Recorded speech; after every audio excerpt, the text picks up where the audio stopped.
It's time. It's finally arrived. The final grand finals of 2024. Thank you very much, Emma. She just delivered me a Red Bull, a cold one at that, because this could be a long day. We just had the semis. Puppy Paw had to go all 5 games to overcome Dimmu to get here against Louis MT of Team Elephant.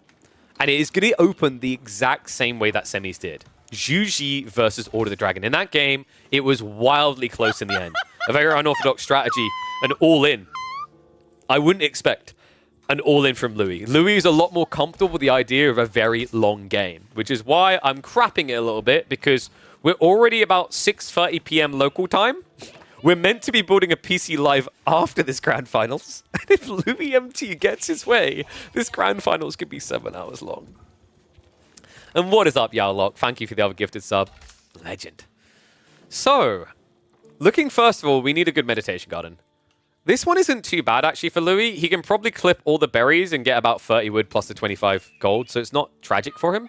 It's really important that you get a good one to surge you. Usually you want to try to get a double gold vein so that you can get a faster castle timing. That just doesn't seem feasible. Love the opening from Puppy, though. He goes out onto the deer. So value for Order the Dragon.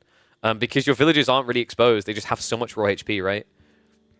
I'm expecting a lot more people to start doing these type of mill plays. It usually comes down to whether you have pressure, though. Puppy was spamming Order the Dragon yesterday. Oh, I heard. But then again, if you were here for the semifinals, and if you haven't seen them, by the way, I recommend checking them out. Game 1, Dimmu almost had him. It was so close. So insanely close, actually, with an all-in maneuver. Step 1 in this is going to be probably Pro Scouts. Louis MT, like many players, love Pro Scouts. Personally, I'm not crazy about Pro Scouts on this map. I think you can just get deer shove-ins and it's better. But wait, what was that? Isn't that like a terrible meditation garden? No, Louis, no. He didn't scout it. Oh, no. That's kind of rough. Louis, he didn't scout this. We saw this actually on the opening day. Someone just missing the very obvious right near the primary tree line. I mean, you just don't expect it. You expect it to just be wood there. So he walks pretty far out to basically get, what, 25 gold, 25 stone, and probably about 20 wood. Actually, maybe like 17, I reckon. Not great. Other side, we should be seeing Arkin. Instead, it's going to be mine work. Very different game from Puppy Paw. Last time he done Arkin with this exact matchup. Probably felt afterwards that it didn't have as much impact. This is going to give him some potent timings in the early game. He might be a little bit paranoid that his opponent's going to go for like a Zhuge new play. Is feasible here, right? Zhuging not the worst of ideas for spears to assist. All passive income must die. Sass, you literally play a Civ that gets passive income via units just being produced for free. So by your own words, we should burn the Ottomans. Just want you to process that for a second, buddy. What's up, Rytenna? Thank you very much, mate, for the sub. Welcome to Swarm. Sass is like now in a dilemma where he's like, I really hate passive income, but... I mean, it's not your most played Civ, but let's be real. We all know it's your favorite Civ. Stable's coming. I think we're going to be seeing... Not Pro Scouts, right? Not with this gold income. This is terrible. Is he just building a few horsemen to harass? In the mine mode, that feels a little bit weird. The first horseman gets queued. He hasn't moved across to gold. It's still just the 2 workers that have come back now. If this was to be Pro Scouts, it'd be the slowest and saddest Pro Scouts. Instead, he's aggroing! Louis, he knows what he's up against here. He was probably watching the semis and saw the 2 TC build from Puppy Paw. Expecting it to happen again, he's looking to bring the pressure. That's kind of wild. And love the nerfing on the deer here, just laming it, right? Stopping him from actually getting the push in value. That also means that villagers will have to come away from the TC faster. Easier to grab them, right? But a little bit surprised no Zhug. I guess just a little bit worrisome because on the opening, if OOTD do go for stables, you just melt. And also, if he goes for meta arms, you also have a problem there, right? The meta arms are obnoxiously tanky, even in feudal. We have scouts now, though, so I guess this is a very delayed Pro Scouts. Interesting. So I think what happened there is he scouted the TC and then changed his mind from the racks. He was expecting Order the Dragon to go for stables. Hence why he didn't go Juke, right? So now he's going to go Pro Scouts, and then likely we're going to see Fast Castle. And this is live, by the way. This had to be live. We literally only just had Poppy Pool versus Dimmu live. And what was the sheep haul? 12 to 13. Okay, so Louis got a nice slab of it. Actually, he got quite a lot of it when you consider that Poppy Pool started on the deer. How did you guys vote in the end, by the way? I'm kind of curious. 61% for Louis. And hold on a second. It looks like we got a pause. There we go. It's so weird because the pause doesn't show up in the caster UI. I hope they fix that soon because it can be confusing. Sometimes you just think that you're like lagging or something. Nice to know on the scout though. Poppy Paw. Playing Order the Dragon the most efficient way you can with their population. 0 military. Stables did just get dropped, so we are at least going to start seeing those horsemen we talked about earlier. For Louis, this should just be Pro Scouts, Fast Castle. And looking at the relics... Okay, so there should be, and then there's is. And this is about to get crazy. The Ford Archery Range build from Louis. I love this. It's a bit dangerous against horsemen, especially against mine work, because your opponent can easily get into undermesh on a unit that already has 2 ranged armor and 250 HP. It's kind of scary when you say it that way. Dude, I'm so excited for this. Louis MT and CSO in particular have been obsessed with these proxy builds. You guys might have remembered that. We even saw it on the first week in Atoll, or was the second, I think, where CSO tried a crazy proxy racks build on such a tiny map. But historically, these guys have been really big fans of this. They've been experimenting, practicing a lot, and on open maps where there's a lot of blind spots, this is pretty crafty. Especially considering he opened the game by building a horseman to snipe Puppy Paw Scout. Men-at-Arms also getting added in, though. I think that is my main hesitation here. If it was any other Civ, I'd be like, okay, this is cool. But Men-at-Arms makes it a bit scary. However, it might be about to be better for Louis, because Puppy Paw's building spears. Louis does need to be fast about this, though, because the way Puppy Paw's macroing, it feels like he's rushing castle. He's building just enough to satiate Louis, but he's not getting fully, you know, hog deep in the feudal experience, right? Speaking of the hog, they are going to get hog deep in the literal hog. The Guild of Villagers now gathering on that, so maxing out, trying to get as much value off the TC as possible. So Spearmen and Horsemen have revealed, but this is tricky, right? Like Puppy Paw is going to keep building Spears and Horsemen because he sees no other reason to worry about Juke. They are just waiting here. I love this. We've seen these similar proxy-based builds from Dragavan, for example, earlier in the rounds, but his builds are usually on this idea of scattering horsemen across the map, right? You build stables, proxy, then build them up. I much prefer this approach. This approach makes you look like you're present and forces your opponent into counters, which then get countered by Juke. What of a Puppy Paw? Did he see something? Or is he just a little bit suspicious? I mean, he's seen blacksmiths, right? He hasn't seen any techs. He maybe thinks that there's Juke coming. Burgrave isn't he coming? We have an outpost on the way.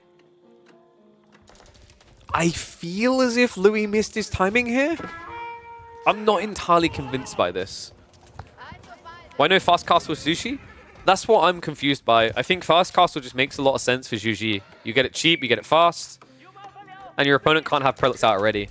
Maybe it's the double relic spawn on the east side that puts too much value there.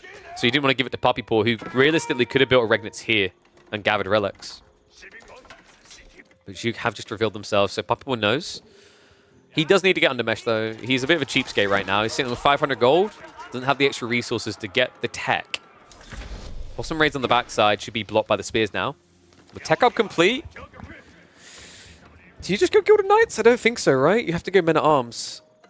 And this is why Puppy Paw loves adding in the racks at first. It gives him the upgrade route without stagnating the power of the Burgrave. More archery ranges. In for a penny, in for a pound, I guess. Louis is just not happy with leaving and going home. I mean, it kind of feels like you're admitting defeat if you have to leave at this stage, right? So, understandable. Did we actually get Pro Scouts in the end? Oh my god. Yeah, we definitely did. There's deer around there. I can't even click on the mill. It's a hilarious part. Because I'm clicking on the deer.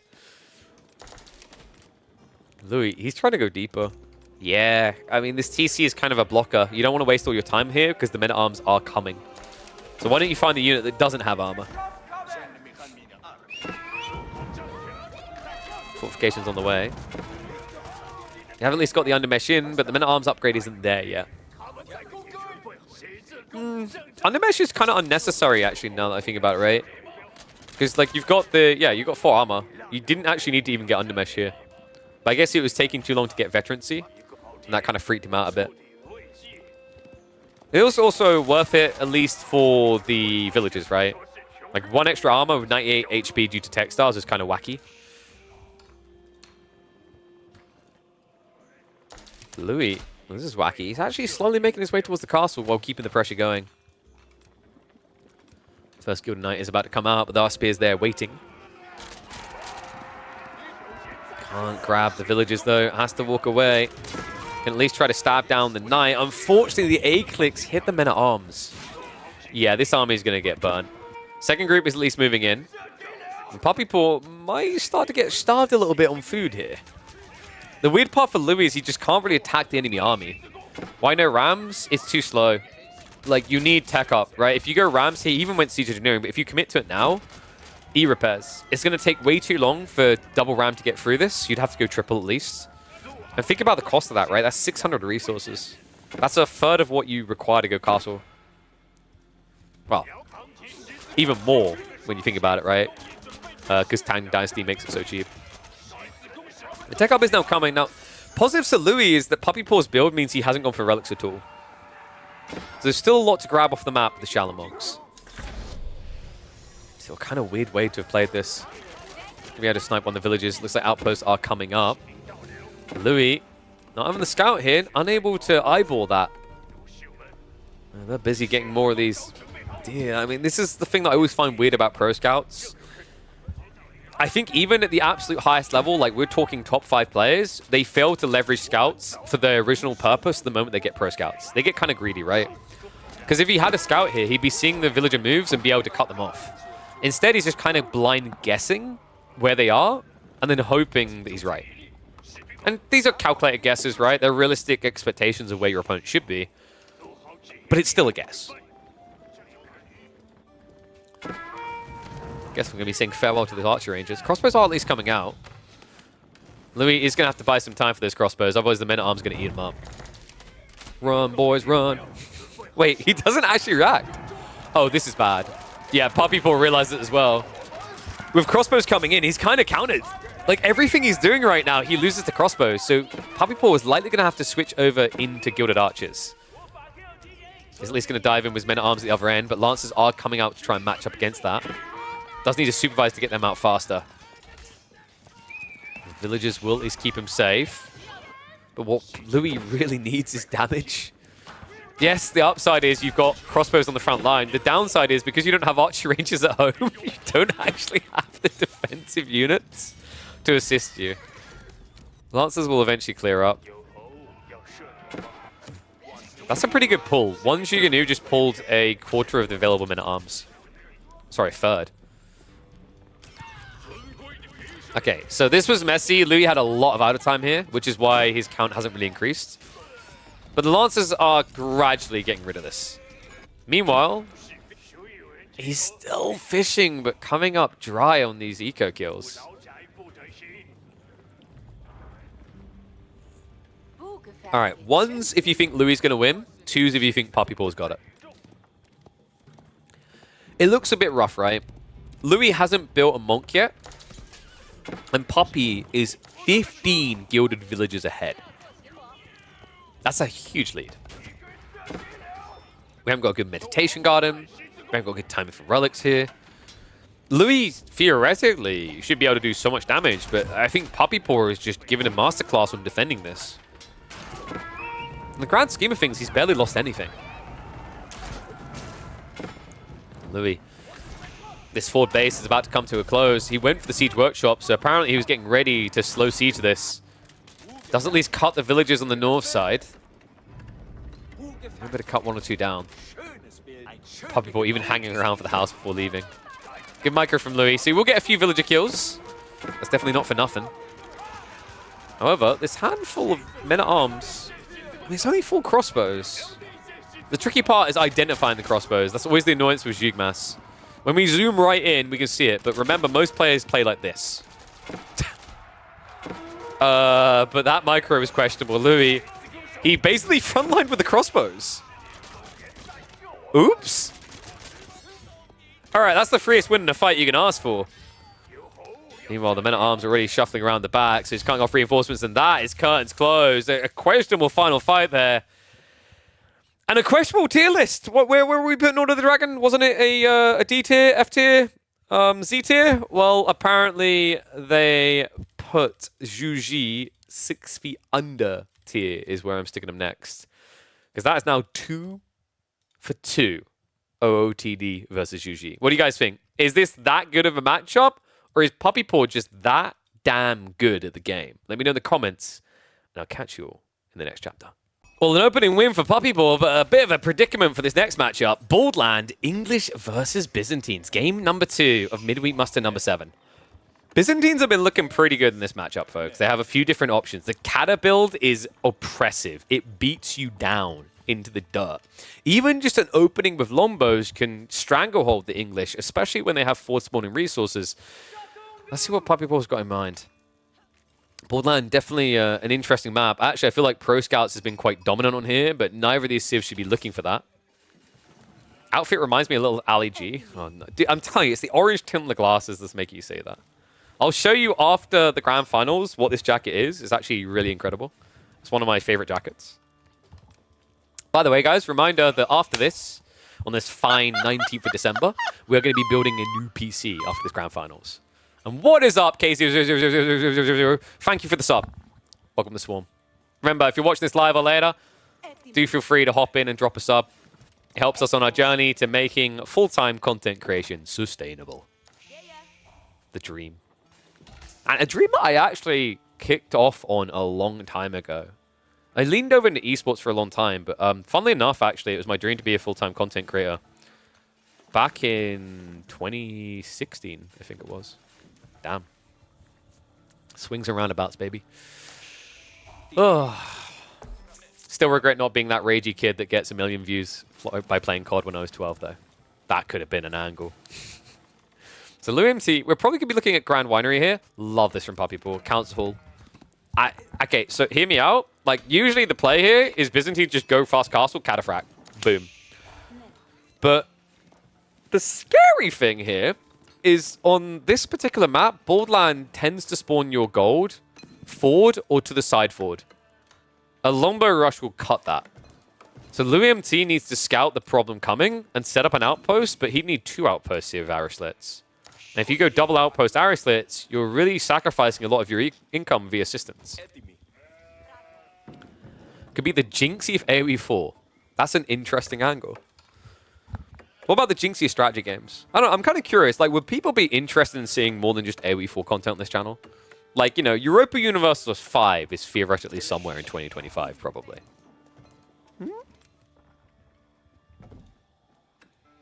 You consider speech therapy to learn how to pronounce fizz? I don't think it's that big of a problem. I think people perceive it as an issue because of the British accents. But it's really not that grand of an issue. I thought about it when it got brought up, and then the more I thought about it, it's like, it's not really that bad. It's a massive problem. I mean, says you. Right? As an American, you can't stomach it. Look, if I have to tolerate you guys saying aluminum, you can tolerate my fuzz. Speaking of fuzz, time to see if Puppy Paw is going to be able to stick his foot up Louis' ass with this build. Council Hall coming in very slowly, actually. Only 2 villages. All right, are we really going to have this debate? Speak God's language. Dude, you speak a language called English. I'm going to let you just process that for a second. Don't make me start humming Royal Britannia. Grand Winery coming in on the back. Yeah, we've been seeing a lot more of this type of build where people just gather the olive oil and then build the Grand Winery elsewhere. In fact, Who was it who done this earlier in this week? It was... I'm trying to remember. It was Scarlet Devil, right? Scarlet Devil, who actually practices a lot with Louis MT, tried something similar in a game versus SAS. Damn, that's crazy.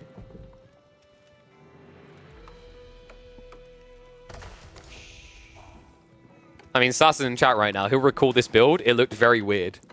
But it can make a bit of sense here. Is this Keshix? I feel like this is Keshix. It's the best counter to a Lombo. You could theoretically just mass Lombos yourself.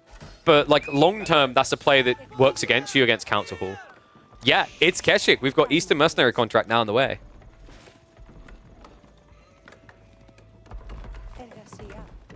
This is crazy. And also, by the way, I find it hilarious, actually, Americans and English people arguing about how to speak or write English correctly, considering there are probably Germans, French people, and Scandinavians that do it better than both of us. That's hilariously a thing. Usually people who speak or write something as their secondary language do it better. At least when they see it through. Oh, look at that. Puppy Boy's got a nice little campfire. He sees everything. That's cool. Okay, I haven't seen people use it quite this way, but he's using the campfire to scout the play without revealing that he knows. So he's like, oh no, I definitely don't know what you're doing. Lombo's now coming in. Outposts are going up for Louis. I mean, this is tricky. Actually, Outpost is a pretty good position to block both sides, but he needs arrow slits as well. Dive in, might be able to get one worker kill, but the Akratoid defense. Coming in clutch there means he doesn't lose anything. Yeah, these Lombos are pretty pathetic against Akratoid, right? Only 4 damage per strike. That is a great interception. Louis has already reduced the first wave. At first, I was scared. I was petrified. I wondered if we were ever going to get a point for Louis' side. But with the way this has begun, my confidence is growing. I thought maybe the Council Hall build would be able to penetrate, but the read to go Keshix is pretty clutch. It's really changed the dynamics of this one. Puppy Pool now is stuck with the Council Hall, right? So trade outs can't really favor him from an HP sustain point. Louis MT is probably going to look to just go greed now. You could go Cadders. He could even think about just going all in, though. It's not a bad idea. If English are scaling farms, then Cairo Siphon's very powerful. 15 sheep versus 16 as well. So Louis has plenty of food to stay safe at home. Means he doesn't have to hold troops in reserve and panic about being attacked.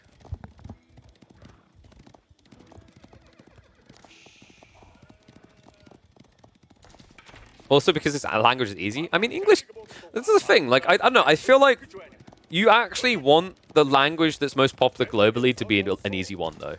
That's not a bad thing.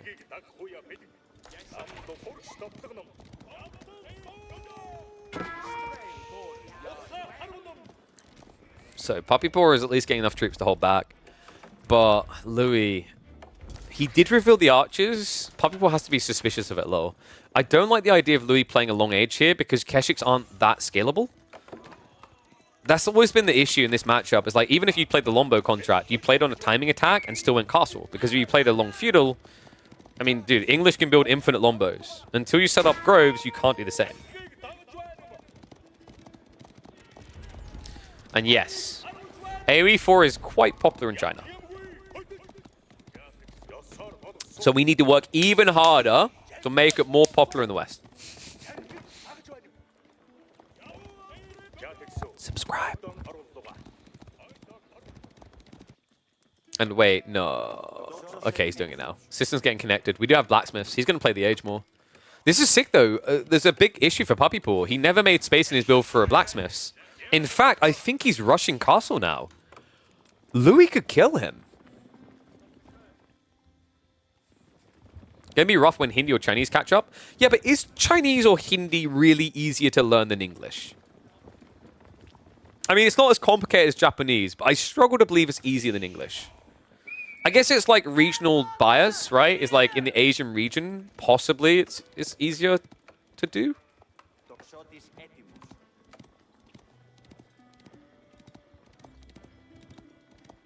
I don't know why. Wait, Super Zero T, what are you on about ruling people very harsh? What, you mean historically, like the English Empire being like the biggest one? And how they treated people? I mean, that's not really an English-specific thing. It's just because it was so wide, the controversies of how different people were treated was quite rough.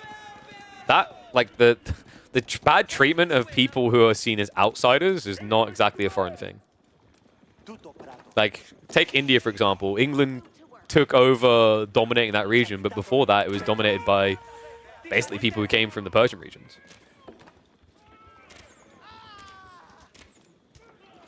Archer's poking away at this. Nice few worker kills. Only got one and got, what, double spear kill? King's Pass now coming in, though. I mean, this is looking decent for Puppy Paw. I think Louis, if he was gonna crap, you know, you had to take some of those laxatives and go fast or get off the pot. And right now, he's still sitting on the pot. The legs are going numb. He's getting through his second season of Game of Thrones. He needs to start moving. He's bringing the army up now. We do not have siege engineering, though.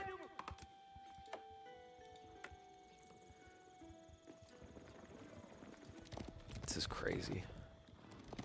I liked this about 2 minutes ago from Louis, but I'm starting to feel like he's missed his timing, and I think he's agreeing. Look at the resources. He's hurting. So we're going to have castle. But Puppy Paw, I mean, he's going to have 2 TC, right? So you are going to end up playing catch-up. Louis needs to use his map control right now to get the relics. So we kind of had this issue in the Louis Anatan series, where I'd say Louis at times didn't play with enough aggression to end. And it worked okay against Anno because Anno wasn't really playing like himself either. Puppy Paw has been on point today. That Dimmu series going to 5 games wasn't because Puppy Paw was playing like crap. It's because Dimmu was playing so well. So Louis really is going to be a big testament to see if he can execute. We've got Knights now being queued up, of which he doesn't really have a good answer to. He's scaling more Keshiks. He's going to need a little bit of time to tech and get veterancy. Is this all one stables? No, it's double stables. So Puppy Paw is going to hit the right timing. If he gets to 6 Knights, he'll just shove this all back. And the good news is there is at least not Blacksmith, so Puppy Paw is going to take 2 damage per archer shot. The other good news is, remember, Knights aren't affected by the network of castles. It's bugged.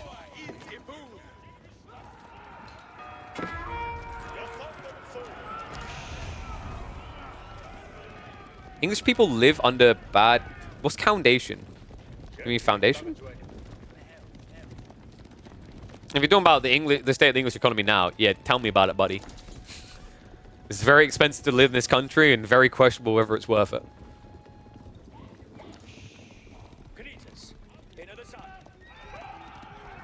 But like, also, there's a weird thing about history and the way that European history influenced the rest of the world. So that actually a lot of it kind of became EU bias, if that makes sense. Because of the colonization, because of the biggest empires, etc. Because that was the most recent arc in history. You go further back, it wasn't really about EU, it would have been about different places, right? Middle East, etc.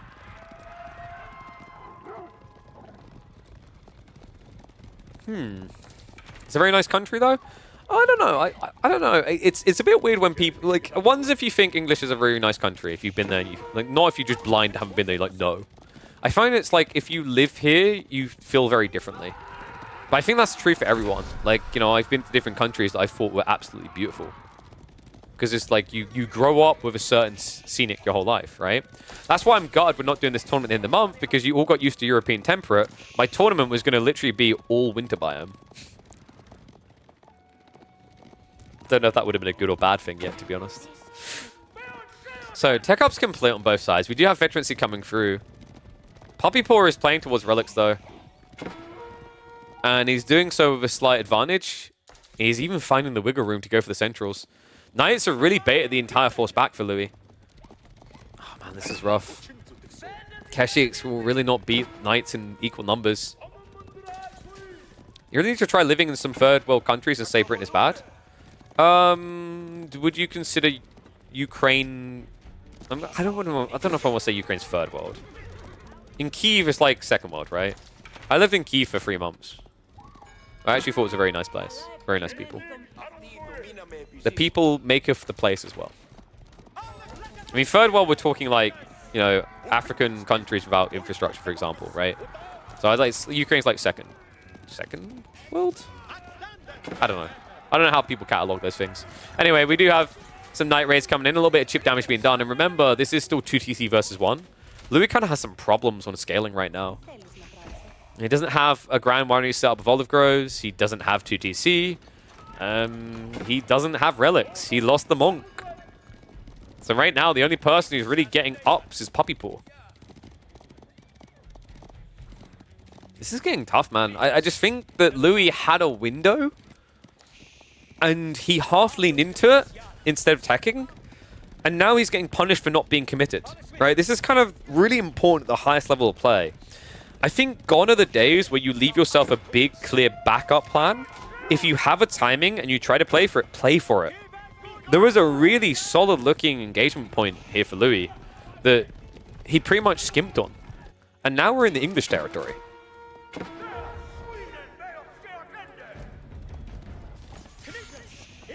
Keshiks are at least outnumbering these fights initially, so this is good for Puppy. But like, he needs to find some chip damage soon. And this is why I absolutely hate this contract. I don't really see a world in which you actually want Golems. It's just welcome to the Golden Horn Tower. You may not want Golems, but you're getting them.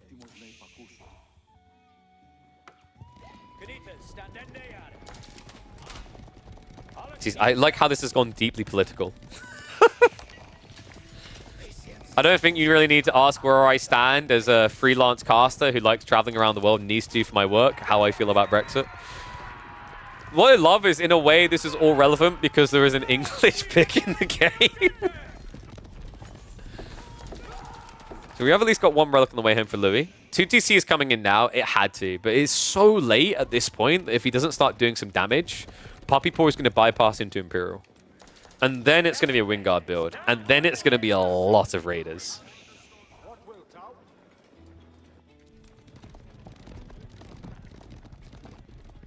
Oh, Louis is actually being very ambitious with his map control here. Oh no, we've got a lot of Americans on. I should have expected that this time. So I've only been to one place in America, and it was a very unique experience. I've been to Vegas. Then the closest is Vancouver, which of course is Canada. They're very close to the American border, though.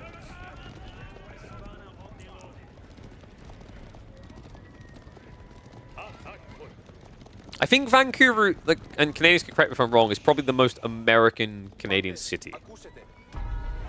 Did I play some blackjack? I played some craps. And also took a friend's $500 and bet it on a number at the roulette table because for some reason he wanted to lose money. But he worked high up at Microsoft, so he didn't care. Craps is actually, I think, I had a friend who lived in Vegas, and he was telling me that statistically it's one of the best games to play if you want to make money. In terms of, like, ways that you fear, like, the theoreticals of how you can make money. Right? And obviously, unlike Blackjack, there's no card counting gets you in trouble. Winston? No. No. We're talking proper Microsoft. Fairly high up in a non-gaming category. I know people. Uh-oh. Mango Tower's coming in. This dirty trick. A lot of gold secured for Louis. So we've only had skirmishes, which is why we're having these side talks. I think it's nice to actually kind of freshen up the discussions instead of just making it about waiting for players to strike. We've seen Byzantine English a lot in the past, and we've kind of hit the nail on the head so far. Is that Louis, well, he hasn't lost the game. He's put himself in a backwards position right now. And this is scaling against him, right? Like, farm count for Puppy Paw is up to 29. Louis has no farms. He hasn't built a single olive grove. He's running basically from berry patch to berry patch. That's why he went for these walls. Walls that, I mean, might not even be for free. Yeah, nice. Even actually kill through the tree line or through the wood line. And funnily enough, when these villagers build the wall, they're going to get seen. They might even get auto-aggroed onto.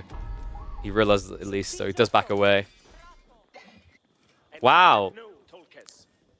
Puppy Paw sitting in the corner of English. I've never seen this before. A pro playing English sitting in the corner waiting for Imperial. What a unique, different style of English. This has to be one of the most obnoxious civs for how consistently it can hit Imperial.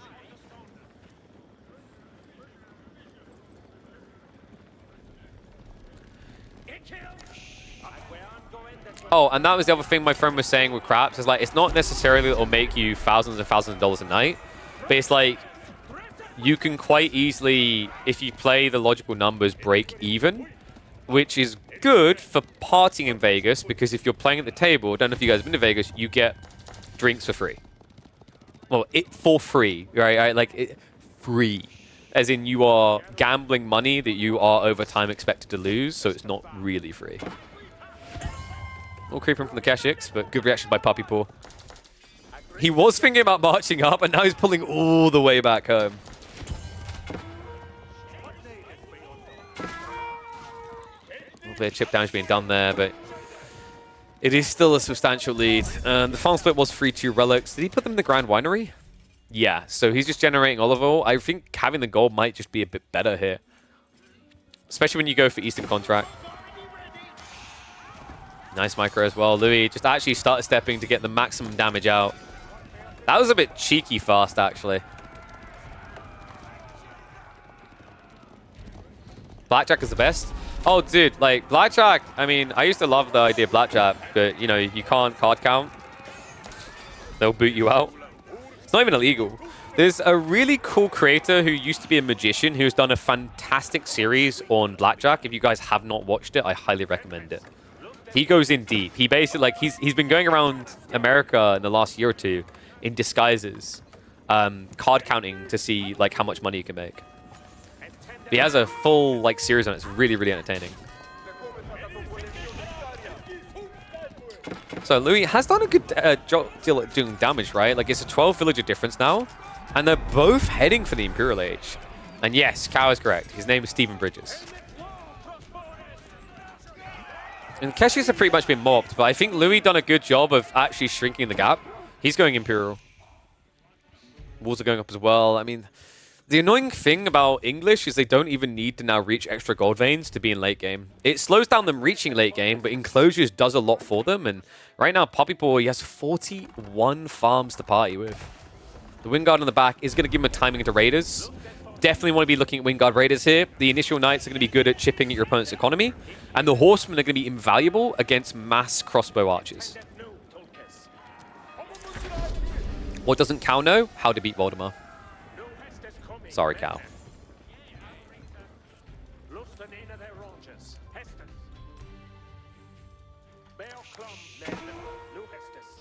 How to talk to women was his response. So I guess he'd be very good at beating something. Oh, I'm not going to finish that statement. That was a dirty phallic joke. Anyway. Last of the Keshiks is going to be chased away. We have double Sacred Site for Louis. This is looking pretty good right now.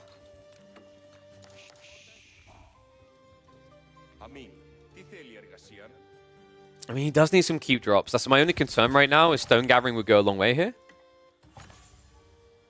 Because it's not much of a distance for a mass English men-at-arms army to cross, right?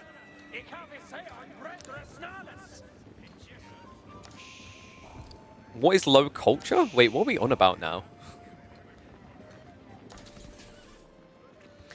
Technically, low culture wouldn't be... No, low culture is not people who are poor income or anything. Low culture, I'd say, is people who are very ignorant of their views of the world. So low culture would be the people who just like think England is the only like nationality in the world, and they have very misinformed views on how immigration works, etc. Foreign engineering company coming in. Oh, ironically, when we're talking about people who don't identify foreigners, the appropriate landmark coming in. This could be Nesta Bees, actually, which I really love for Louis. One of the big things with this contract choice is it leaves you with crappy options in the late game because elephants are so expensive, Keshik scale badly, Gulam scale badly. But Nest of Bees, especially against mass men-at-arms strats, is damn strong. Enclosure's now coming in for Puppy Paw, so he's going to have a lot more gold to pump. But now it's a decent number of Horsemen and Knights. He's going to block the walls going up, and it's going to be a move in towards the Sacred Sites. Louis, behind on military numbers, is hesitating about this engagement. No Dialectus either, so crossbow tech is going to be slow. We have got a guard for the upcoming move across onto the gold. Meanwhile, he's going to be a dive into the center. So Louis is going to be a little bit gold-starved as well. He's got 3.5k down here, and then that's it. little bit weird the way this has been played out, right? Like, you know, I thought Louis might try to play towards a keep drop in the center. Instead, he doesn't feel like he can guard the timing, so Sacred Sight's decapped. Puppy Paw is at max population. Louis is still lagging behind quite a bit. Looks like the villagers are in trouble out here. We'll need to send some troops up to deal with that. Meanwhile, the archers dive into the farms. I mean, no real wall, right? They just walked all the way around.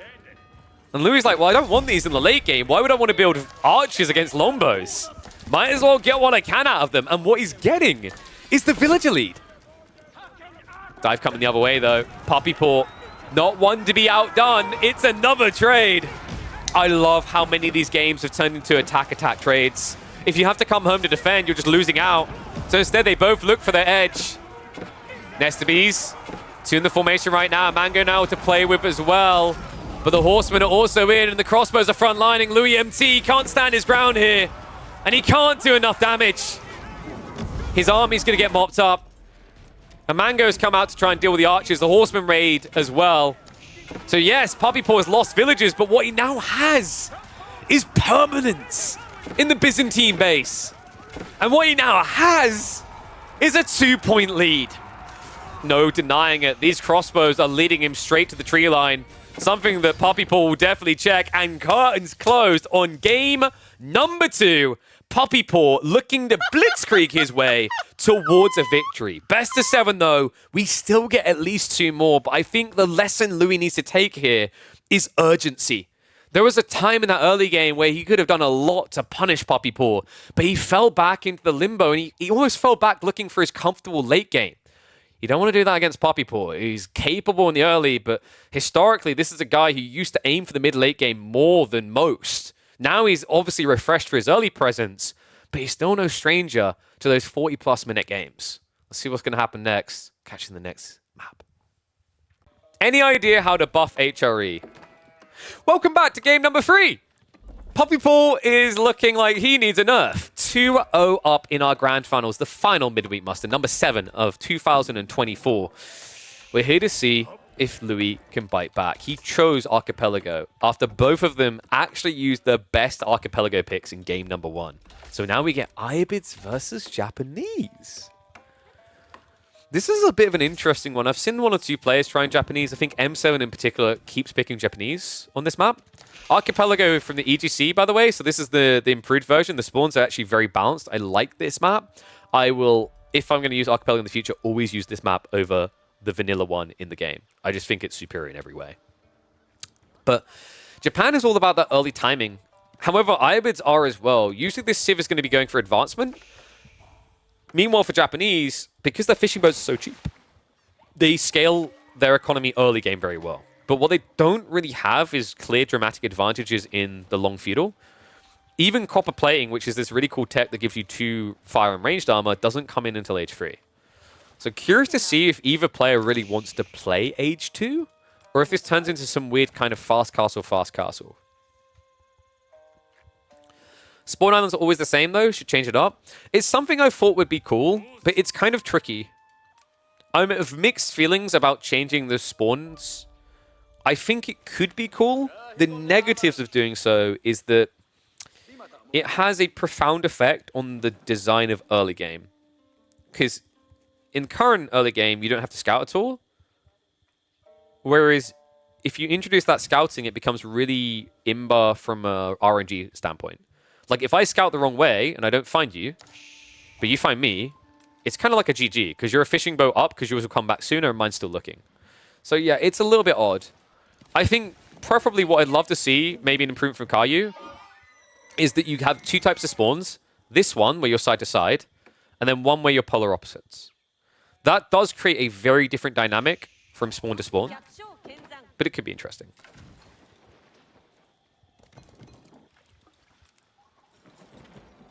You skip every water map cast in tourneys. Oh, that's an upsetting thing to hear. I would definitely recommend giving this one a look in, because what we've noticed is that this one plays, I'd say, quite differently. Like, what do you think, Chad? I'd say this map plays very differently to like any other map we have in rotation on water, or that we've seen in tournaments. The only other one that I think matches a very different style of play is moving out. But what I've noticed is there's a lot of crafty players around this second island and playing for it. Something I like about this map is that there's so little wood by comparison to like vanilla maps that are in the game on water that you have to play quite quickly out into your second landing spot.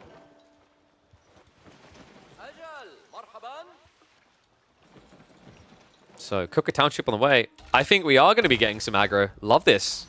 This is really crafty, man. Like, if you get a Shinobi or two in, this is the thing. We've seen English on this map, and if you see English, you just wall them in. When they land here, you just wall them in the corner.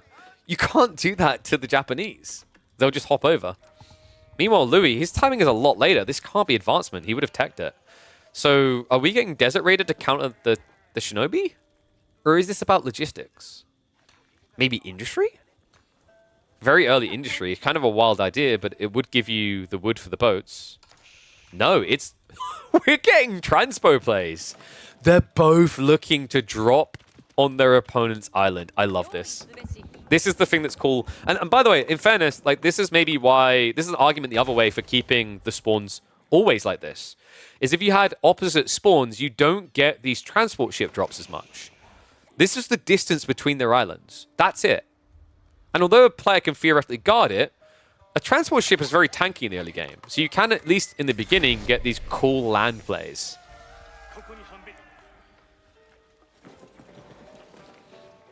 If AO4 land game only had spear, horse, archer, and nothing else, well, I disagree with the no tower keep details, right? Because you can build those. Arrow slits has proven really powerful. Like, if you've watched... And this is why, I mean, it's probably holding up that you've never watched, like, the water maps. If you haven't watched Holy Island, for example, Holy Island meta became quite heavily Juji Japanese because both of them have a way of generating stone. So you creep up the land, building these docks with arrow slits to get you an edge. Look, I think we can all agree, if you really want good water play in an RTS, you need to go play Star Wars Galactic Battlegrounds. Can we all agree on that?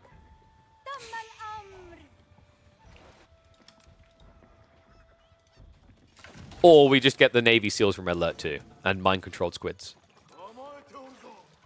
I have said that one thing I would quite like about water is if maybe we had a similar system to Age of Myth where you can't just stack loads of boats on fish.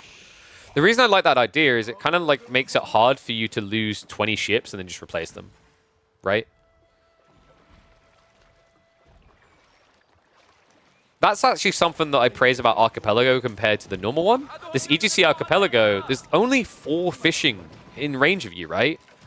So you have to be very delicate about your approach. You can't just blob 20+ fishing boats. It gets a little bit impossible to maintain. Harassment coming in. Puppy off to a good start here. Louis, he only just completed the tech up, right? It was just so slow. I mean, I'm confused about what the idea here was from Louis. This was his map pick. He had to be suspecting Japanese. I mean, even if it wasn't Japanese, if you don't go advancement wing, your timing is so much worse. And he's losing so many fishing boats. No way to garrison them either. He's just full up. First boats are at least coming out, but I mean, even if you lose the archer ship now, Puppy Paw has done enough damage. Weirdly enough, he hangs around to go for the trade. Fishing boats are going to be able to repair, so a little bit not worth for Puppy Paw. But what was worth was the fishing kills.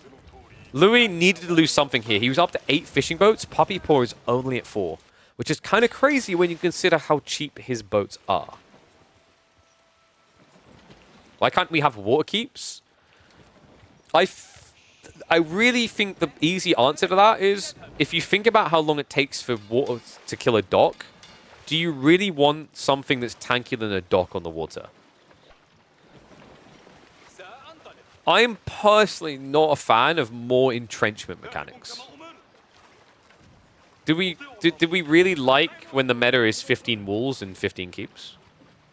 I mean, there's some players that will love that. They'll lap that up.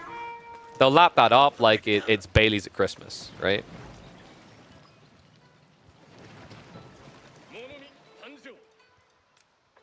Because I think if you start to introduce those type of things, I'm getting flashbacks to Outpost Rush meta when AoE 4 came out. Maybe docks that you could build on the water to build units out of could be cool, but they'd have low HP. That might be an intriguing detail.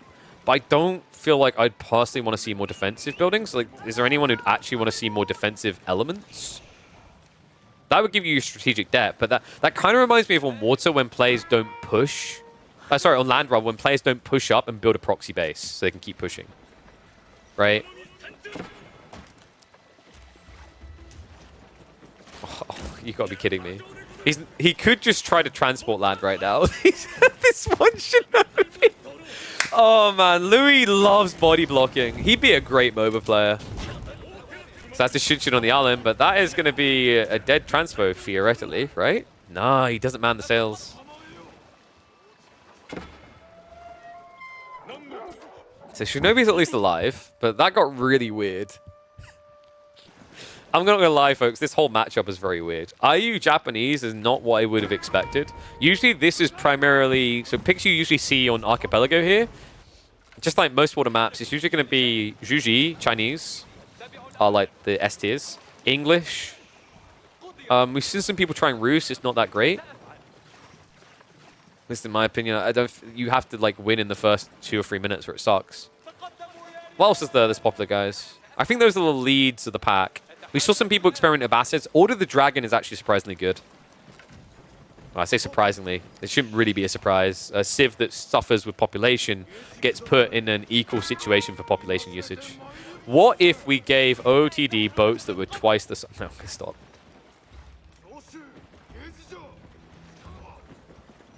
And yeah, I'm glad Don brought that up. We've talked about it a lot in the past. I'm glad he brought it up in this discussion because it's fair. If you want strategic depth, something that actually AoE4 water has that no other Age of Empires has, I believe, is these stealth waters, where fishing boats are critical to see through them. So this kind of gives you your strategic depth. Like, all the other water maps suck because they don't use this properly. Archipelago, we've had one game on normal Archipelago spawn that was hype because it had a stealth water between Lucifron and Beastie. But the randomness of it never guarantees it. But what Caillou done with this spawn always gets this little sort of situation. We've got to come up with a better name than stealth waters, but I guess you could call it the fog zone? I don't know. The deep sea fog.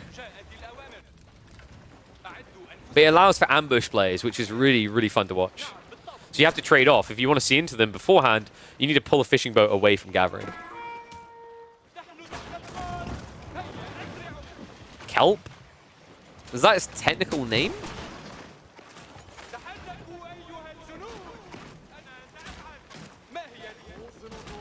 I don't know if you called it kelp, if people would instantly think of it. Maybe I'll have to poll people on this. Man, Louis looking decent, though. I mean, Puppy Paw is flirting an age up. Fishing's looking better for him as well. He added in an extra dock so he can afford to do so. Both of them can't really access this little fishing area here, and also one of Puppy Paw's can't be touched right now because of the pressure. So Puppy Paw needs to start fighting back soon. We do have arrow slits, but this dock needs to be repaired. He's even been gathering the berries. This is a tech up. Puppy Paw is dangling himself here. Inviting the overextension. Demo ship's now being pulled by Louis.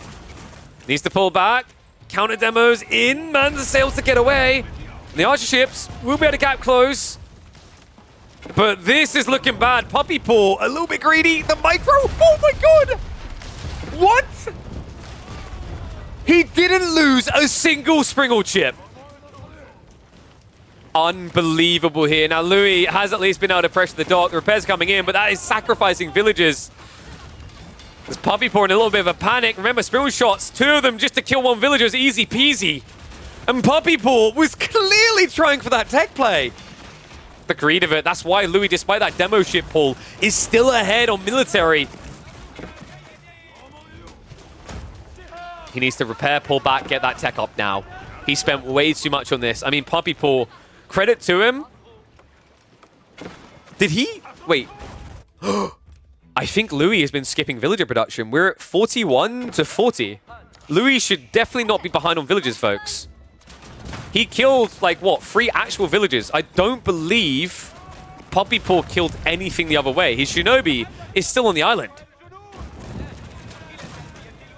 Puppy Paw now starting the tech up, but the pressure really is mounting here. Louis MT giving a firm reminder why rushing Castle Age feels forbidden in water play.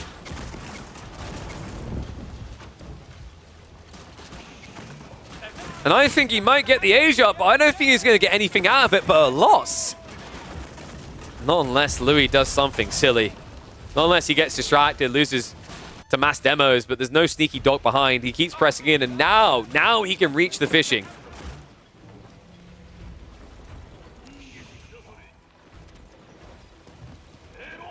Still some gathering, but it's getting awkward. A lot of fishing boats on this is going to exhaust the deep fast. Puppy Paw with only 5 villages. This isn't exactly what I call a fast tech up. Louis, funnily enough, still hasn't dropped those Desert Raiders. It should be time, though. He's got the transport ship. If he gets these Desert Raiders on land, I think Puppy Paw is just dead. It's definitely the opening to do so. Because remember, if he dives into this tree line, I mean, Puppy Paw has a few straggler trees, and that's it. Tech up about to complete. More of these Arislets are at least coming in. Here's 7 demos. Usually the mass demo strat is the way you counter castle play. It's the easiest way to try and do it before your opponent gets all his age-up advantages in. Louis now has to make that move. He hasn't prepped his own tech play. Man the sails. What is all this RuneScape hate? Whoa, crackety. I haven't played, what was it? I always forget his name. OSRS. I did get hooked on Throne and Liberty for like a month and a half. But I think I'm over it now. My whole guild quit, and I was like, I don't want to play this on my own. I feel like MMOs played solo is one of the most depressing experiences. I remember when I got into World of Warcraft with the Battle for Azeroth expansion. And my friend was like, I'll play with you, it'll be good. I'm like, I don't know about this. I played it, and I was like, okay.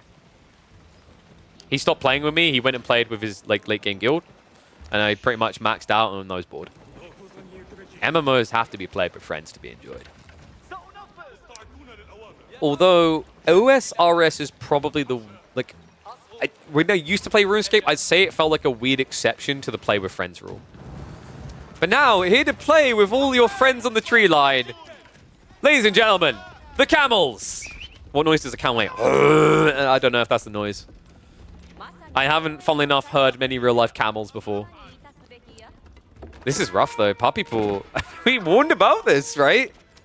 He has prepped Mountain Samurai for a counterattack, but now you're pumping Mountain Samurai into Desert Raiders.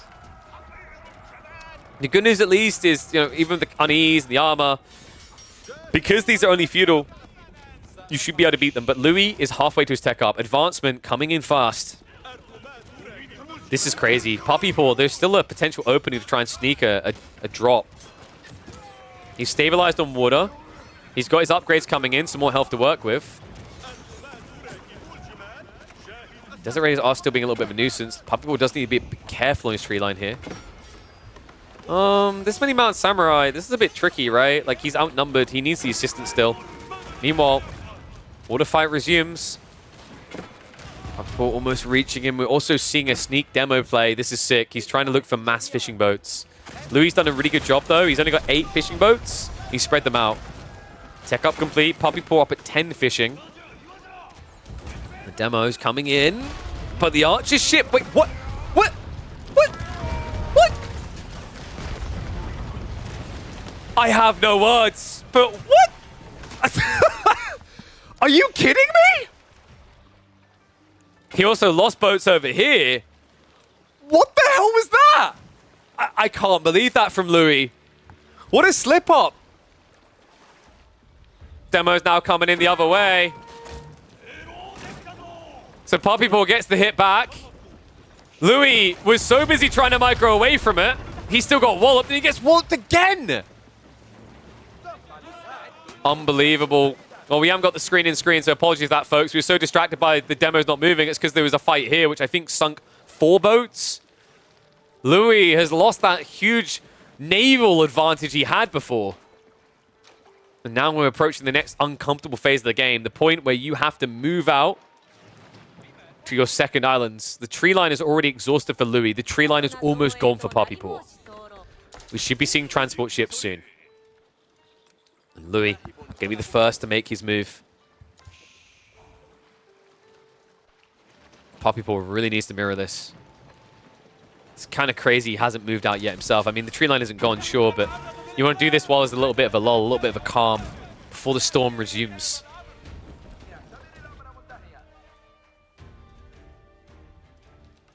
Once again, these demos coming. I mean, it's cute in theory, but like the way that Louis played this is kind of perfect to just ignore this. And what I mean by that is he only has 8 fishing boats in total.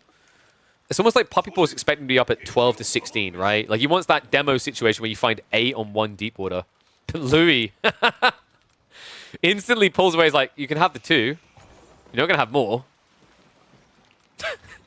This is so sad. You're like, oh, yeah. Oh, yeah. Okay. Good news is the demo ships will see the transport ship, so he's aware of the landing. This is sick because what Puppy Paw can do is take those 6 mounted samurai and move to this island. Which is happening right now. This is kind of crazy. Louis doesn't have any protection here. He pulled 16 villagers onto this island. This could be the bloodbath that the Canadian has been looking for. Louis is posturing as well to attack. Could end up distracting himself. 60 more villagers to run away. However, these ones might not be so lucky. Louis, oh no, he doesn't even try to wall himself in. He runs headfirst into them. Well, he will at least get some of the villagers off the island. The transport ship here is here to follow as well. If he's quick, he can move to the other island. And wait, what? That was sick. Puppy Paw, he put his transport ship on top of it so Louis would misclick. Oh, that is vile. That is actually incredible. It's tricky. Sometimes that happens, right? The overlap of boxes. He didn't mean to. He's going to get back on the island, but I mean, for what, right? Your fleet is here, sure, but the mounted samurai aren't leaving. However, by not leaving, they now block you from gathering here. And while you're away from home, Puppy Paw is looking to strike. Once again, that lack of economy, though, just doesn't exist. And you know, I'm kind of shocked that we still haven't seen Puppy Paw make a move as well. He's still playing one island. And yeah, you didn't see the Shinobi because he's good at his job. He's like, I'm going to sit really close to this black horse. He just looks like one of those little tow trucks that comes in on the back. Wait, is he... Puppy Paw? No, the transport ship isn't damaged, so you'd have to burn it as well. Well, pick your poison, right? Louis, he's got too many villagers here as well. And that's it! This move got him! After all that, that move, that clutch move, the Quadra demo pull that blocked him from escaping. 3 points now on the board. This Canadian is looking unstoppable. He wants it to be 5 out of 7 midweek musters that he is the champion of. The question is now, can Louis get that perfect run to reverse it, or are we going to be swiftly moving into building a PC live on stream? Stay tuned, because we're finding out soon. Are we on course for like the biggest washout in grand finals? Because this looks rough, guys. Delhi versus Malians on Pigeon's View. Puppy Paw, I start to feel like he just outdrafted him, being able to reserve it all the way through in this best of 7 grand finals.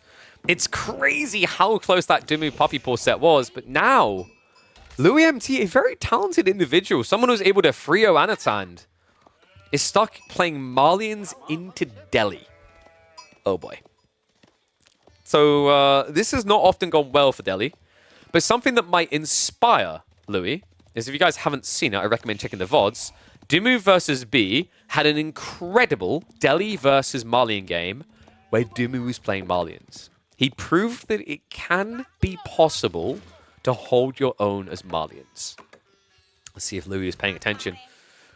I mean, maybe Louis is familiar with it. After all, Louis, even though he doesn't get to meet Dumu in this grand finals, funnily enough, he had essentially a grand finals of his own, the amount of times they met on the ladder today. Reminder that, you know, there is probably a potential element of fatigue and long days for Louis, because Louis has been playing now, I'm pretty sure I'd say like 8 to 9 hours. And we have attack pause. No, I'm kidding. We meaningfully call them attack pauses from Dota 2. So they have pause for the second. We are as live as we can get. But yeah, apologies, folks. So we'll get through that in a second. Just a reminder of the brackets if you haven't seen it so far. Puppy Paw, just, it's kind of crazy. Puppy Paw, I think most people expect him to come into these at this point with his dominant record and just not drop a game. But I want you to really think about how close he came at multiple times this week to being barreled out. it wasn't just the Dumu series. It was even that round of 16 where Stopper looked phenomenal in one of his games and almost took the first opening game. Crazy to actually say out loud that, like, theoretically there was a world in which Puppy Paw did not make round of 8. But here he is again, looking to make it 5 midweek musters. And technically, it would be every single one that he's participated in one since week number 2, right? Because he took that break in week 5. That's one Vortex one. I mean, he has to get him in while, I don't want to say easy, but easier. I think this is going to get a lot more stacked votes. Going into 2025, I've heard rumors, rumblings, that more additional top-tier players are looking to start signing up for these. So yeah, he's got to get the money in while he can. At this point, I feel like I've just been paying his rent. Well, part of his rent. I don't think living in Canada is that cheap. Then the Faith coming in and... Oh, hello. Now, this is not quite how Dumu approached the issue, but we have been seeing rumblings of Farimba. We have been seeing rumblings of 2 TC Malians. Could this be the type of game where we get that? Theoretically, it's not a bad spawn for it. You shove the deer in here towards the tree line. You drop here. You got berries, deer, wood, and double gold covered. And this Harem will also protect that TC. It's kind of like a Kremlin build now for the Malians, the way this plays out. Who else is there that didn't already play in these? Lucifron and Marine Lord straight away come to mind. There's definitely a few others that may be looking to sign up. I imagine Baltu might be considering it the next year. CSO. No, there's quite a few that, like, you know, haven't been signing up yet. Because you have to remember, the 2v2 tournament was a big focus for a lot of them. You know, these play styles as well as the other thing. That's why we have a system on the bracket where your seeding gets slightly shuffled each time. Because we mix in seeding based on your tournament ATR ranking, your ELO ranking from tournaments, and also your ranked season ranking, right? So how you're doing a season 9, season 10, whatever, right? Which is quite nice because it means that, you know, you don't necessarily just get the, oh my god, I've always got Puppy Paw in the first round. You theoretically could, but it decreases your chances. Which I like because I think playstyles matter a lot.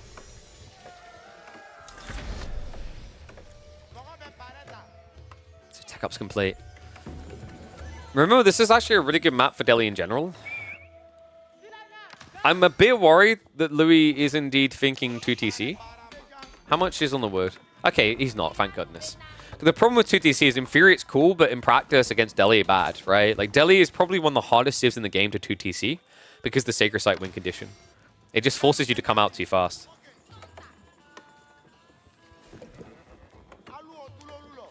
Emma wants big prize pool. I'm going to be talking to tournament organizers in 2025 about using midweek muster as a qualification phase.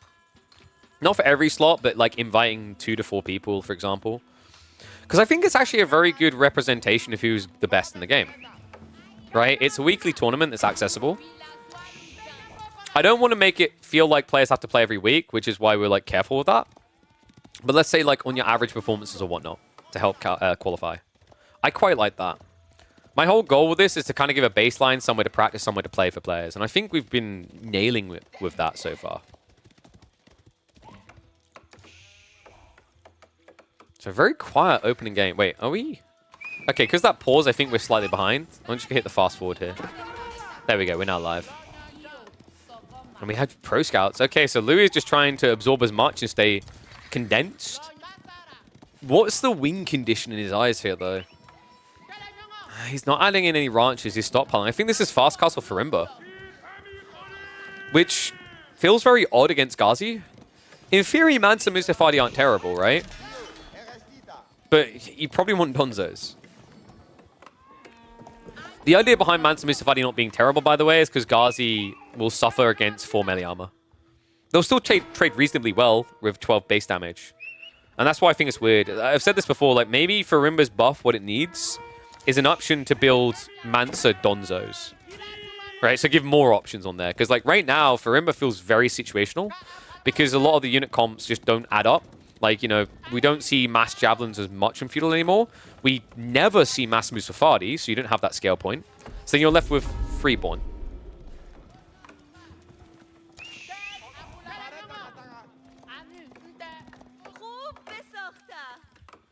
Oh no, the bump to the finals meme. You know, actually from a tournament organizer perspective, people kind of hate to hear this, but it kind of makes sense to put like what you see as the most popular name deeper in the bracket. No cap. It's something that I've seen some tournament organizers try, but some of them done it in a way where like it was the previous winner, so it wasn't necessarily the popular person. But it's kind of like the logic of like, you know, if you have a show match and you invite Shroud to it, all of a sudden all the Shroud people are going to watch. But it's like a thing. But no, we do not invite people to the grand finals. We do invite back the top 16 performers for the next edition, which will be starting on the 3rd of January 2025. So we have got the castle coming, and this is undoubtedly Firimba. I'm really not sure how I feel about this. One's in chat if you like this Firimba build from Louis. Two's if you think we're just going to see a 4-0. Doesn't make sense, though. You want to see him play the entire tournament. Wham, if you want next time in person, I can sit you down and walk you through the macroeconomics of like esports and how you sell events. And it'll probably make a bit more sense. But the short answer is like, you can sell events based on your peak viewership, which should be your grand finals. So in theory, having the biggest name safely there, from a V-ship standpoint, as your brag point is useful. Because funnily enough, when you go to sell an event, people listen a lot louder if you say we had 100,000 peak people than if you say we had 30,000 average.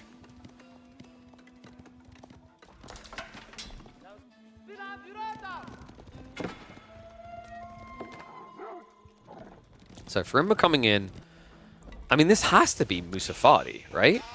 But it just feels weird scaling Donzo. Like, in theory, you want to do... Yeah, okay, Javelin here. But there's literally nothing for the Javelin to counter.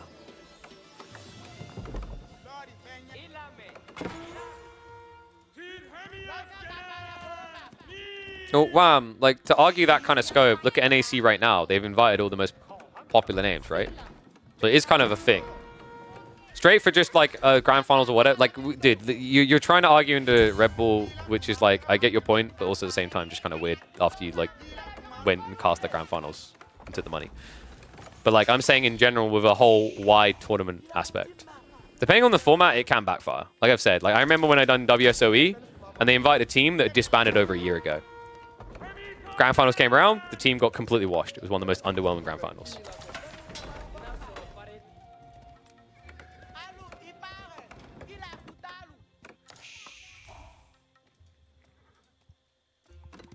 So, Puppy Paw, compound defense. Whoa, okay, that's weird as well. We don't really see COD much these days. I mean, not the shooter game, we see that every year. But compound defender really fell off, right? I want to say like 90% of the time now, it's House of Learning. And wow, final thing I'm going to say on this, I've already been like critical and broken it down and talked a bunch about this, as you know. There's definitely things to be improved upon. But the idea should be to work with them to improve those things. Not just keep moaning. Puppy Paw, relics are coming home. It's so tricky to kill these scholars with the piety. They're ridiculously tanky, especially when you just got warrior scouts.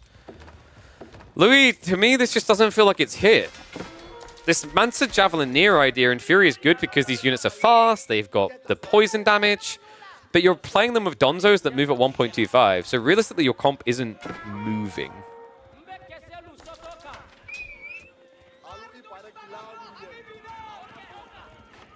Am I the only one just looking at this, not understanding where the Javelins are going to find value? I guess it's a counter to mass crossbowing, but like that only makes sense now if you go Sofas. So like Sofa plus Javelin sounds weird, but it would make sense from a blocking the counters logic. I guess they can kill elephants? Wait, has Louis just been getting elephant phobia? I mean, because it kind of makes sense when you look at it from that POV. is it's high base damage, so not terrible against war elephants. And against tower elephants, you get bonus damage. So you just completely pierce through their armor. And the poison on top. But against spears, lancers, men-at-arms... Like, this is why I really thought he was going to go for Musafadi, because if you know your opponent's going to go castle, Musafadi are your anti-heavy.